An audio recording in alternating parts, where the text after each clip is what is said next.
SERV, stock analysis and price predictions. Is this thing really a buy or not?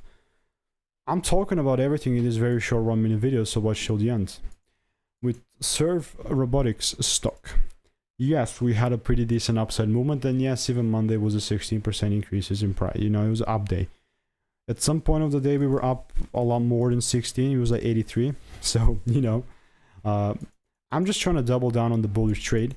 Just disclaimer, I'm not buying like right at the rip. Don't get like, this is all demo and simulated. Don't listen to me. It's not financial advice. But the only case in which I would look for buys was if there is like a clean 5-minute double break with a full candle close, not just a wick, and then I would capitalize on that bullish side. If there's like this double break here, and if it doesn't happen, second option is if it comes inside the demand zone and gives a double break there, and if that doesn't happen, then I'm not buying, you know. So it's going to be interesting because I think it's going to gap up or down on Tuesday, but we're going to be here to see, so I'm not going to judge. If you want to learn the strategy for free, check the photos link in the description. See you in the next one.